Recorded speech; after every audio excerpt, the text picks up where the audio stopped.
Manny Motati has sent us a video.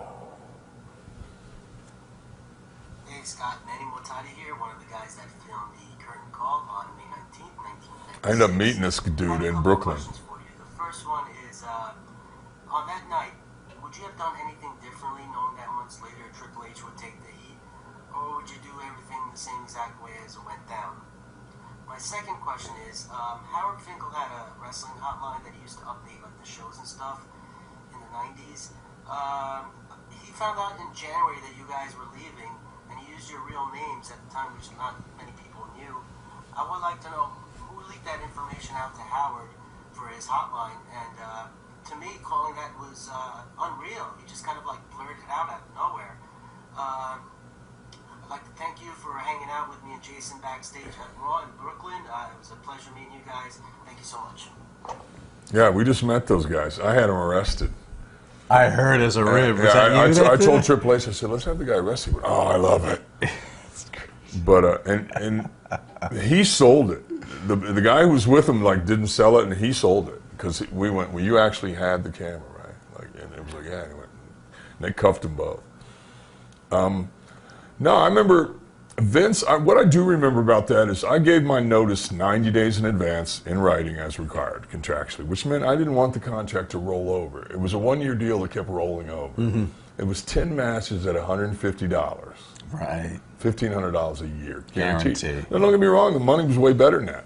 But then I felt like I had grown as a performer, and I felt like I was more of a part of the company, but my pay had started to plateau. So I went to Vince and said, hey, boss, you know, what do I need to do to improve? You know, is it my ring work? Is it my mic work? He went, oh, absolutely not. One of the best we got. I said, I'm just curious because my pay has plateaued, and I want to make big money like the guys who preceded me. And then he knew, like, something was up. But that's when the whole thing got discussed about, you know, this and that. I asked, then they summoned me to Connecticut for a meeting, and I went in prepared, and I said, and this is when it's a private company. It's not publicly traded. Right. And so in Vince's mind, if you made more, he literally made less. Like, it was like, and I went, hey, boss, like I said, I'm no mathematician, but I do look at my merchandise statements. I said, if we move the decimal point a little bit, I said, would the McMahon family really notice? Because I said, the Hall family would notice. He went, nope, not going to do it. I give you the same thing that I give Taker and Kev and Sean, and nope, not going to do it. So I said, okay, I said, because I was thinking if a fan buys a Razor shirt, that's their money. That's their money, like not your money, that's their money.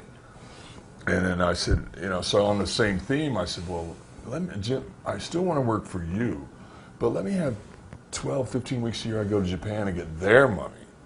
And he goes, well, I'm not going to say no because I do let Backlund go, but as soon as I got you over there, I'd need you here. And he's laughing and I'm not laughing. Because I thought, well, I came to you with some ways out. I mean, the way that all those guys got paid after we left was merch. Austin, Rock, Triple H, Shawn, all those guys, Taker, all making that huge money was off merch because he started giving them 50% of the merch. And I was getting like 0.0013, like. But that's what moved me. So I go out with Triple H and rock it. And because we worked Hershey Philly double shot the night before, Saturday and then Sunday in the Garden. And Vince and Pat come to the shows. And they sit in the crowd and they watch. But he never sold. I mean, he never came to me and said, hey, let's work this out. You know, what do we have to do? He never sold it. And Kev is main event, I'm semi-main. We're selling it. We're doing record business. That night in the Garden was the largest revenue-producing event, non-pay-per-view, that WWE had at that point. Sold out Madison Square Garden house show. And Kev's in a cage with Shawn. I'm underneath with Triple H, who's subbing for Goldust, because Goldust got hurt in Europe. And I remember thinking, like, wow, like, I can't believe, like, I felt bittersweet, like, wow, this is really it. I'm really leaving. I'm going down there tomorrow. Like, what the hell? And finally, Vince summons me to his office. Like, I'm sitting there, me and Triple H just rock it with the match that Pat Patterson gives us. Because before that, we're just going out and wrestling, then he's beating me. And Pat comes to me and goes, you know you're over in the Garden. They love you here.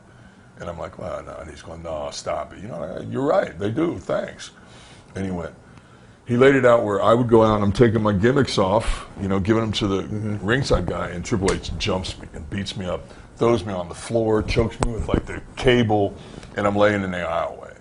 And so Mark's there going, man, Razor ain't doing no job in the garden, man. He's out of here. He ain't doing no job in the garden. He ain't doing it. And then they start going, Razor, Razor. And I blew into that ring. And now I need to get a hold of that guy, because I told him that day in Brooklyn, I want to see the match. It was one of my best matches I ever had. And he starts feeding me like a job guy, duck, sack of shit, career ender. That's it. And now Mark's going, he's not leaving. Because on the way to the ring, half the crowd is going, please don't go. Look at this, bro. Yeah. Goosebumps. I'm there right now. Please don't go. Please don't go.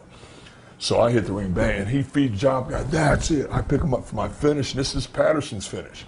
Baby Earl walks behind me. It's Hunter's feet hit Earl. He's down. Everybody in the building knows that the ref is down with me. Right. And the WWE rings are 20 by 20. It's that extra foot. I can cheat over, drop them. I cover them. I don't count myself. I'm waiting. I go, what? I turn, grab Baby Earl by the waist, pick him up. Boom, pedigree, 1, 2, 3. And I lay there forever. And then when I get up, they start going. Now there's a bigger voice going, you sold out. You sold out. And Vince always stood right outside the curtain in the garden. And it was a short aisle away for house shows. Yeah. Not like TV, it's a Right. real short aisle. I remember patting my eye, I said, you tell him, give me the money and I'll stay right here. And he just looked down. So then I remember getting on the mic and my whole deal had been say hello to the bad guy. This time I went, say, and I swear 3/4 of that crowd said it with me. I went, goodbye, and then they all went, to the bad guy. Then I left. I hadn't been back to the garden since the Hulk Hogan tribute thing. Years later, first time back in the garden. Wow. So anyway, after that, I'm with Hunter going, thanks, brother, that was great, it was sweet. And sometimes you can have your best match doing a job. Sure. And then they come to me, hey, Vince wants to see you. So I'm thinking, cool, because right now things are great. I'm not hurt, I'm done, and I'm going to WCW the next day. I have no idea what's waiting, but I'm going. And I know Kev's coming. And he takes me to his office and he goes, damn it, you still work for me. He goes, how much them sons of bitches offer you? And I'm thinking, Vince, like I came to you months ago. Yeah. And I'm going, I said, boss, I don't really feel comfortable talking about this. I said, I've told Eric Bischoff I'm coming down there to work for him tomorrow. I said, I didn't ask you to match it.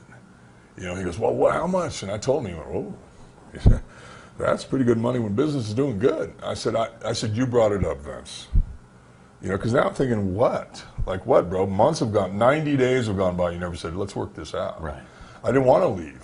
I really didn't want to leave. Was he playing a game of chicken? Did he think that you were going to balk or that you hadn't signed a deal memo? Well, see, the thing is, I didn't give my notice till I had a commitment from WCW, Right. Which meant if I choose to go there, I have all this guaranteed, but I don't have to go. Because in Georgia, you can have a letter of intent, which is binding. So the contract was, if I choose to work for WCW, I'm guaranteed this, but I don't have to come. Okay. If I, at the last minute, I decide to stay with WWE, I can. So he still, theoretically, could have kept you. Yeah, but he didn't, and he said, and I've seen interviews where he went later, he went, you know what?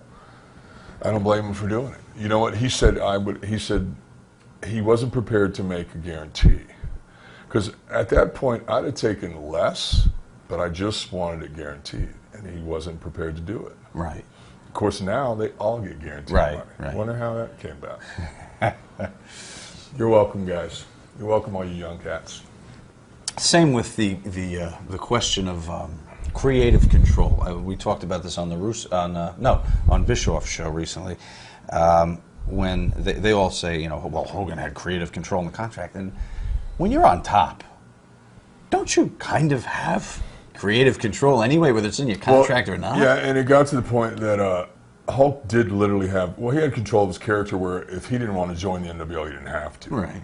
And he everything had to be, but it got to the point, pro wrestling gets done to me, or at least at that time, by a handful of guys in one room going, okay, what are we going to do? What? Because now we're going live. And I have a reputation for being really good at making it happen. So a lot of times everybody would just look at me. And I would say, well, I think we should do this. I mean, we had a deal where when NWO hit the ring, Pac went first because he's fastest, then me, then Kev. And what we would do, we would hit and then we would feed guys. I mean, after we were already made, after we'd established that we're badasses, now we would feed the baby faces. and then nobody touches Hulk, and Hulk cuts the guys off. Like, we propped Hulk up that way because it was the right thing to do. Right.